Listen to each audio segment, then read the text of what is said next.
Hey, welcome back to another creepy TikTok. Do me a favor and hit that subscribe button if you guys are enjoying these videos, because they are banning and censoring me because they do not want you guys to see these videos. So make sure you're watching it, get that popcorn, and get ready. Let's get into it. Enjoy. Only ever wear closed-toed, laced shoes.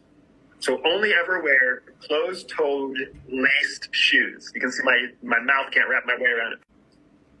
Because no matter what shit hits the fan, if you got closed toes and laces on your feet, you're safe. I have seen way too many bad guys neutralized because they're fighting in flip-flops or sandals or some other shit. And as soon as like asphalt breaks and grass breaks and cement is falling down, your feet are fucked. Your fighting days are over. So always wear closed-toed shoes with laces. Number 2, carry small denominations of US dollars. Because when the economy goes to shit, a $5 bill is going to be worth much more than $5. So if you only have 20s, 10s, and $100 bills, then you're going to be overpaying for everything because no one's going to give you change. So you need to carry small amounts of currency, because as soon as the banks shut down, every piece of currency massively increases in value. So I always encourage people to carry $200 in cash, US dollars in cash. Not Canadian dollars. I recommend you carry those in small denominations. What about Canadian dollars or Turkish lira? Oh, I would do the same thing with all of it, man. Keep everything Okay. in small amounts. Because here's the thing. If you're in Turkey and you're trying to get out of Turkey, guess what the most important currency is going to be? So do you think USD would still be universally recognized as superior to those in those situations? You would take lira over USD in some cases? As long as US dollars are the dominant economic force, you want to use those. Okay. We don't stand the risk of losing US dollar dominance until we start reaching parity with some other economic power. So 2027, 2029, 2031, that's when you have to really keep an eye on what currency is going to be. But currency valuations change much slower than we think, right? Because there's momentum behind them. So get your hands on US dollars, have them in small denominations. That's tip number 2. Tip number 3, the only self-defense weapon you need to be a master with is some kind of baton. Everybody, come quick!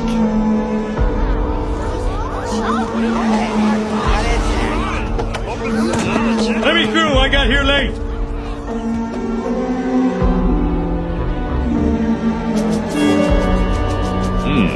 From the looks of it, I'd say this fellow died from causes unknown. Look, there's more. What the heck is this thing? Speaking from a strictly medical point of view, that ain't right.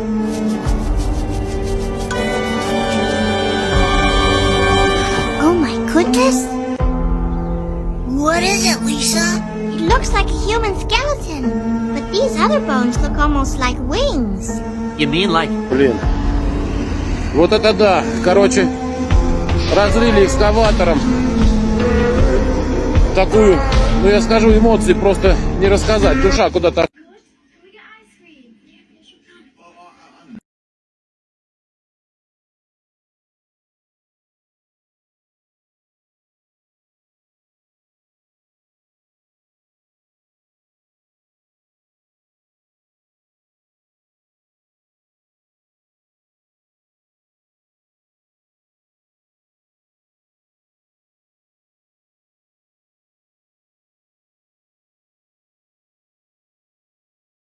The fact of the matter is this stuff works if you actually pay attention. Michael Jordan born on the 17th, Kanye was born on the 8th. Most of the black billionaires you're going to find are born on the 8th, 17th, 26th, or 28th, because those are money numbers. The scientific fact is this: you go to Walmart, all the prices are in 8/8, because 8's the number of money. You go to Rolex, all their ads have a 28 in it, because it's the number of wealth. What you believe is irrelevant. What the people of power believe actually matters. What do you know about Steve Jobs? Do you know he went to India before he started Apple? The reason he went to India was to study numerology and astrology. If you look at Apple alone, ask yourself, mathematically, 1 in 9 chance for any number to come. He's a 28 life path. He founded Apple 3/1/1977, and he incorporated 4/1/1976.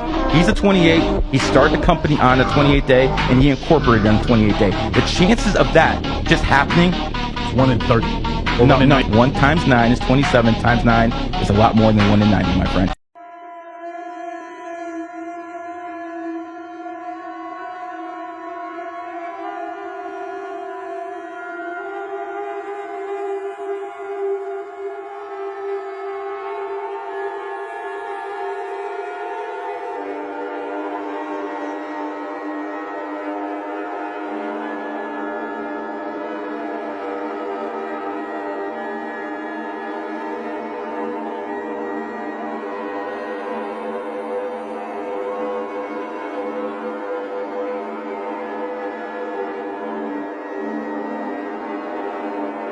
Kevin Gates claims he's a Nephilim, and then watch how he covers his daughter's mouth after he says she's too powerful. I was 86 years old.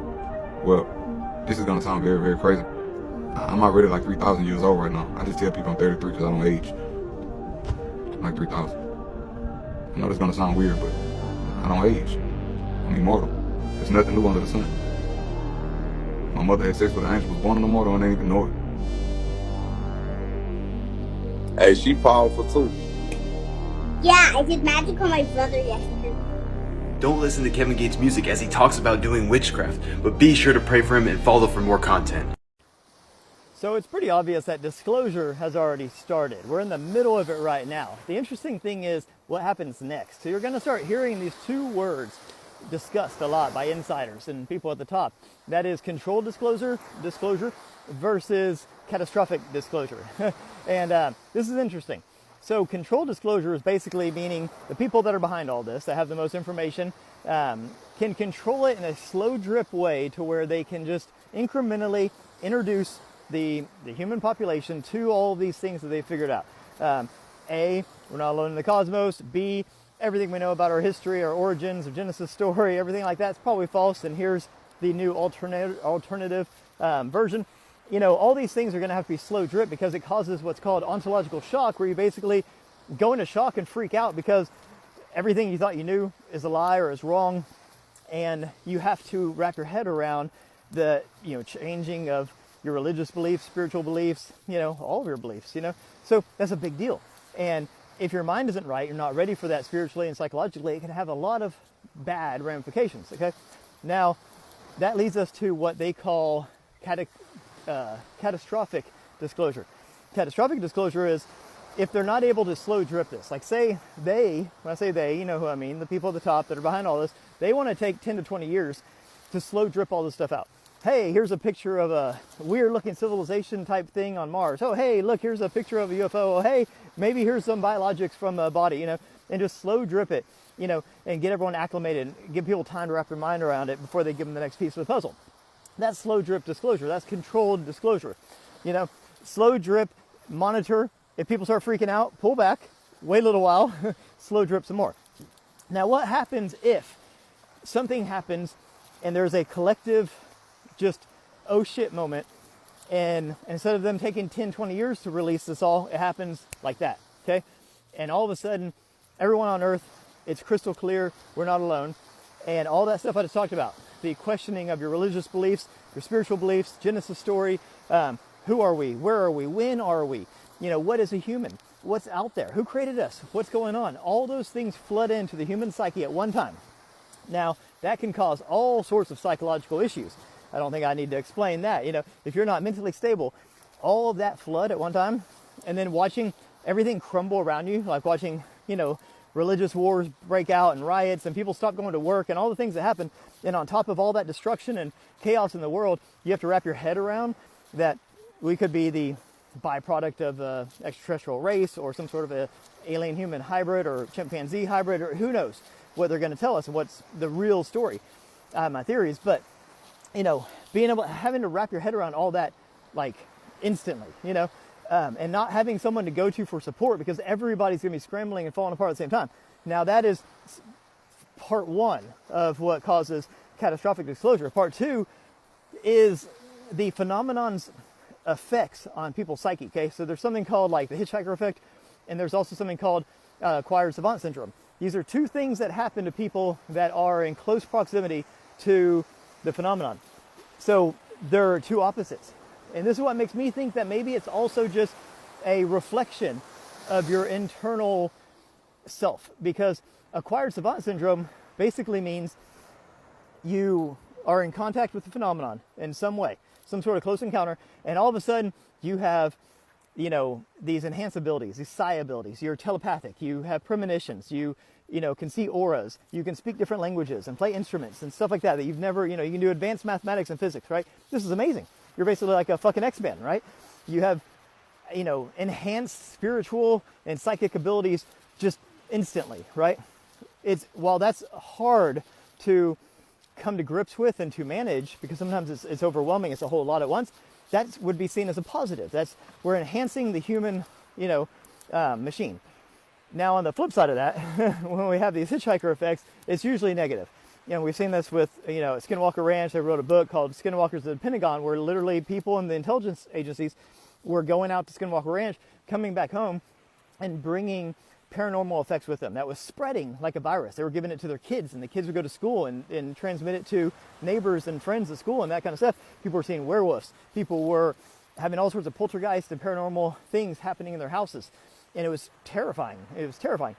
So this is the flip side of the coin. So we see how with, you know, close proximity to the phenomenon, you can have either these amazing, beautiful, magical effects, these enhancements to the human, you know, spirit, or you can have these detrimental effects, like almost like a disease or a virus, causing basically like manifestations of internal fears and things like that. So you can see how moving forward, it's less about, oh, there's aliens out there and we're not alone in the cosmos. I think we're way past that. I think everyone knows that.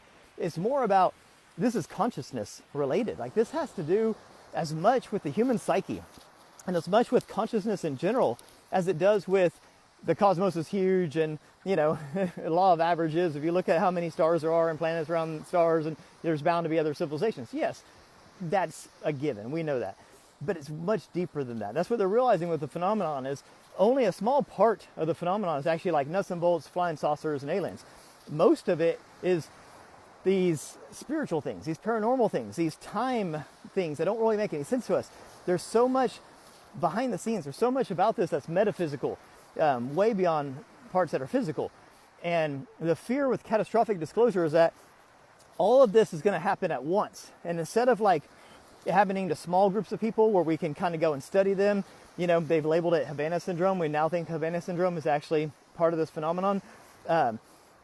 You know, we can study those people, we can isolate those people, we can medicate those people and help those people. But what if this happens to billions at once? That's the risk we take with a catastrophic disclosure. That's a risk we take if there's actually this. People say, why don't they just come land on the lawn and shake our hands and say hi? It's too much for the average human brain, the average human psyche, to handle the flood of not only emotions and, you know, changing thoughts, but the physiological and psychological effects that happens at the same time can cause people to literally go crazy. And if that happens to 1 or 2 people, we can manage it. If it happens to 100, 200 people, we can manage it. If it happens to 1 million, we're in trouble. If it happens to 1 billion, no one knows what will happen. So when you see people talking about disclosure and people are rushing them and saying, hurry up, you know, tell us what you know and all these things, maybe there's parts of this that we haven't really understood firmly enough, and that they know that there could be these very unwanted effects that could literally crumble society as we know it. Because I think we're way more fragile psychologically, mentally, and even spiritually and emotionally than most people realize. I think most people are hanging on by a thread. And if you just all of a sudden create this ontological shock, and on top of it, give them psychic abilities they've never had before, and on top of it, give them the ability to manifest their deepest, darkest fears, you know, and on top of it, everything is crumbling around them, so there's no support groups, and there's nobody to come and rescue them and help them and stuff, and you do that to billions of people at once, that literally is the fear that we have right now with this catastrophic disclosure, that some sort of a mass showing, a mass event, a mass encounter could literally create this catastrophic series of this domino effect of events that would happen that we don't know how to manage. And it's possible that this is what happens to the great civilizations over time. They get to a point technologically and spiritually and consciously where the phenomenon wants to come and show itself and interact, and possibly it's too much and they crumble. You know, there's nothing else that explains the fall of every great civilization on Earth that's usually linked with some sort of an encounter type thing. And there's lots of information that points to interaction between the phenomenon and the greatest civilizations on Earth, and then also the demise. And I don't think it's done purposely. I think maybe they're trying to figure out how to integrate in a way, how to, you know, do this mass encounter in a way that does not destroy humanity and civilization. I think it starts up here. I'm going to start moving forward. I'm going to do more spiritual work. I'm going to start doing more like helping people get to know themselves, helping people accept themselves, helping people be comfortable with themselves, and helping people be, you know, more spiritually in tune and consciously in tune, and elevate your states of consciousness to the point where no matter what happens, you're ready for it. I think that that's the most important thing moving forward, is not just say, hey, this is fun, it's like watching Independence Day. No. It's more like watching the second coming of Christ. You know what I mean? You have to be ready for it, you know, because we don't know what's going to happen. So let's get our minds right, take care of one another, you know, peace, love, happiness, all that fun stuff. And anyways, so that's just a quick rundown of the difference between disclosures. We're in the middle of disclosure, but is it going to be controlled or catastrophic? We'll find out. Much love. Have a beautiful day. Peace. I honestly cannot believe the words that are about to come out of my mouth. Oh, silly me. Before we get started, guys, Tiki Talk, this is purely for entertainment purposes only. We're just goofing around. All things stated here are purely speculation. Just having fun.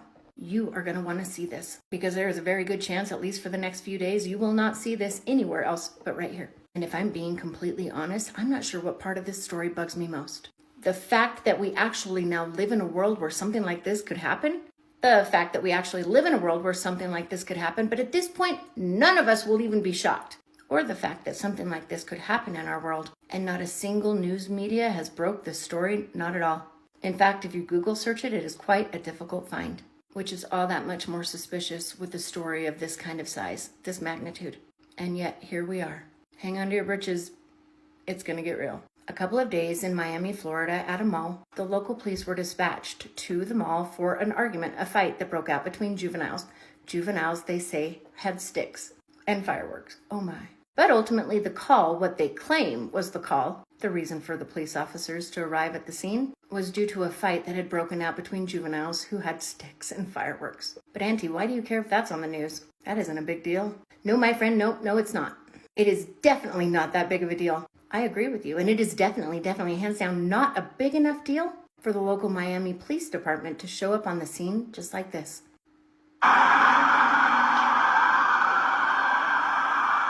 Right? That seems like a lot of officers to show up, but my friends, that is not anywhere near all that came. And once you understand and you hear the eyewitnesses' stories, I believe you will at that point understand a little bit better as to why so many police officers, probably 100, along with choppers, black choppers from the PD, patrolling the scene from above. And according to witnesses, eyewitnesses there, the Miami police was not dispatched there for a juvenile fight. And the obvious need for such an enormous police presence was far more sinister than what we've been told. As multiple witnesses claimed to have seen, I can't believe I'm going to say this, creatures that stood 8 to 10 feet tall, walking outside and even inside of the mall. And the pew-pews that were reported, and even the pew-pews you might hear in some of the videos, had nothing to do with the juvenile fight. According to these witnesses, it was actually the mall-goers shooting to protect themselves from these 8 to 10 foot tall creatures in self-defense.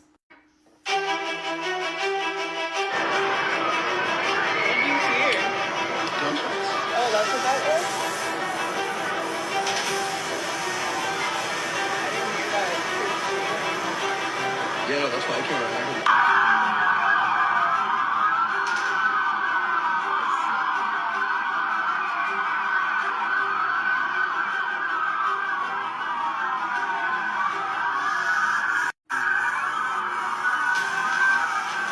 But wait, it gets better. Along with the ridiculously high number of police officers that arrived on the scene and the helicopter flying above, apparently after this incident was phoned into the police, the Black PD helicopters were the only things flying that night in the Miami sky.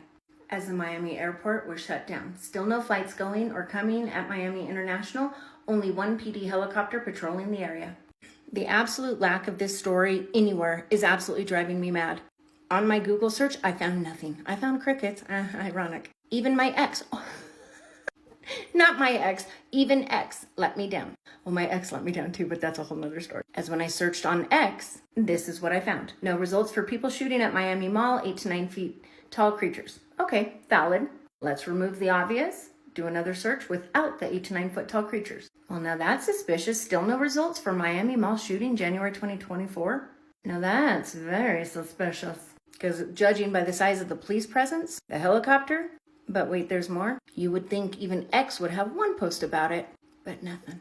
Thank goodness for social media, though, because where would we be in situations like this when the media chooses not to report if we didn't have incredible people going to social media to post details about it themselves? Can someone confirm they've cut the police scanner? Check flight tracker. Doesn't look like any flights leaving or coming into MIA. You can see the helicopter doing loops. Yes, they cut the scanners. Multiple people claim they saw 8 to 10 foot tall aliens or very tall zombies, and it caused shoppers panic. There are now black helicopters flying and everything is blocked off. Power has also been cut in a few blocks and at the mall. So you're going to tell me that the police literally cut the public's access to the police scanners? All because some juveniles are fighting with sticks? Okay. And they're going to cut the power, not only to surrounding areas, but also the power to the mall itself. So much so that 61,290 homes are without power at that time. On Reddit, we found anyone following what happened in Miami last night, apparently mass sighting of 7 to 10 foot tall creatures. Flights halted, police radio cut off, and helicopters patrolling. So are you really telling me that they're hoping, they're praying that we are all going to just believe this? Miami police, a large fight broke out involving several juveniles, some of whom may have been armed with some kind of sticks. Police are still continuing their investigation at this time. Okay. You know who else is doing their investigation at this time? Me and the rest of the world. You cannot be serious when you tell me you're going to cut the power to the mall and multiple homes in Miami, shut down a whole airport, no planes in and no planes out, have hundreds of police officers storming the mall, rushing to the scene, and black PD helicopters scouring and patrolling the area from above. All simply because of a juvenile fight where some of the juveniles were armed with some kind of sticks. No, sir, I kindly reject this. I do not believe this at all. So guys, I'm curious, what are your thoughts? Because to you, does this look like the type of police presence that would ever be warranted or required for a fight between juveniles with sticks? What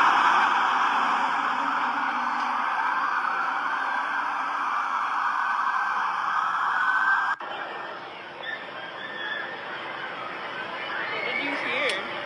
Gunshots. Oh, that's what that was?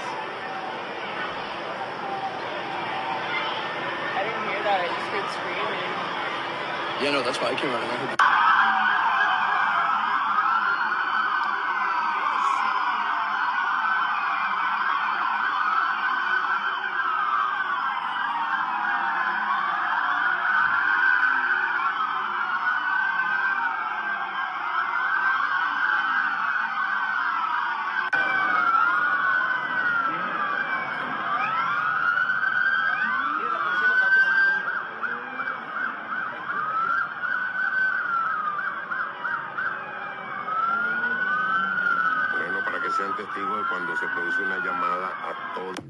Yeah. Because if all of that fanfare, that police presence was really over juveniles fighting with sticks, and I was a Miami citizen, I would be demanding my taxpayer dollar back. Something much larger, much bigger, far more giant and sinister happened there that night in Miami at that mall. And just like the witnesses all stated, it wasn't kids with sticks. That looks way more like the response to a threat of 8 to 10 feet tall creatures, whether aliens or zombies or Nephilim, and mall-goers having to respond by pew-pewing to defend and to protect themselves. But that's just me. What do you think? Y'all, I'm here to tell you, God told us that in the days when Jesus will come back, it will be just like the days of Noah. But I think a lot of people are misinterpreting that scripture or overlooking one massive detail, one big detail, a giant detail when it comes to the days of Noah. Sure, they were eating and drinking and marrying and sinning and fornication. But hasn't man been sinning that way, well, since the beginning of sin? The one thing that was different about the days of Noah, different from all of the regular days filled with sin of man, there were giants in those days. And according to the Bible, and there were giants after. There were giants even after the Genesis flood. So when the Bible tells us when Jesus returns it will be just like the days of Noah, I think, my friends, that is a warning to all of us that when we are in the end of days, there will be giants. And perhaps that is exactly what they saw that night in the mall. The 8 to 10 foot creatures. Perhaps they, my friends, were the Nephilim.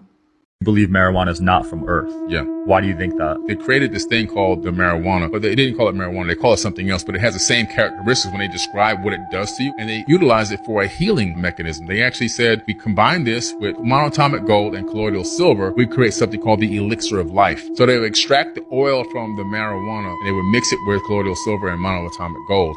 This is aurum powder that they discovered underneath some of the temples. And so the combination of those two things together, it creates this thing that actually heals organs, increases the processing power of the human mind. It kills bacteria and viruses in the bloodstream. Wow. It's just an incredible thing. And so they would give it to what they call the heroes of old or the savants. And these were these huge Anunnaki beings. It was only exclusively just for them. Nobody else could get access to it.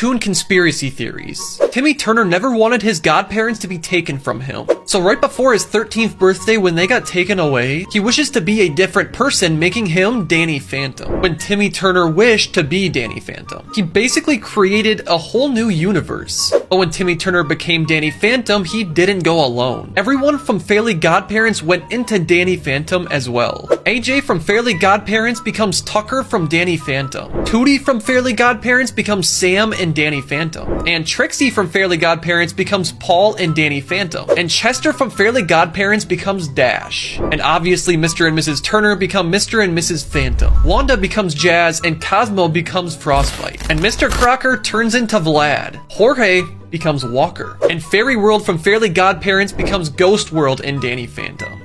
Wait until she finds out Richard Simmons never wore a headband. Stop. What do you think they did? Like, went through the whole internet and scrubbed every photo of Richard Simmons ever wearing a headband? That's crazy.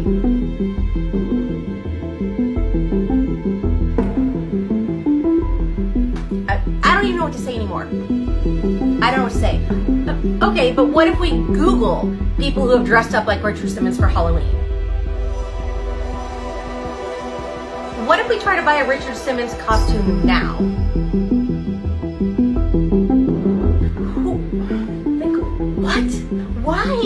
What? Why are they rewriting our history? You know that scene in Back to the Future where Marty McFly's like hand is disappearing? He's looking at a picture because like history's changing at that moment. Is that what's happening? They're trying to make us look crazy, and it's gonna fucking work. They're gonna put us all in mental institutions one day. Like on Reasons Why, it's gonna be like, won't shut up about Ed McMahon and Richard Simmons. But this shit's getting scary. Like it really is.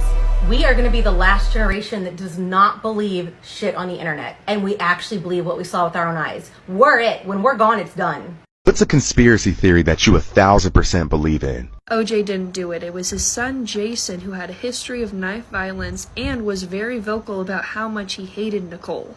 I think that Ron was just in the wrong place at the wrong time. But don't get me wrong, I still think that OJ was involved. I think that OJ found out that Jason was gonna go and hurt Nicole, and he went there to try to stop it, and that's why his blood's at the scene. Obviously, OJ wasn't able to stop it, and so they both fled, and OJ helped Jason cover up the evidence. That's why the gloves didn't fit, and that's why OJ went on that long car chase, so his son could have time to get rid of evidence while the cops were distracted.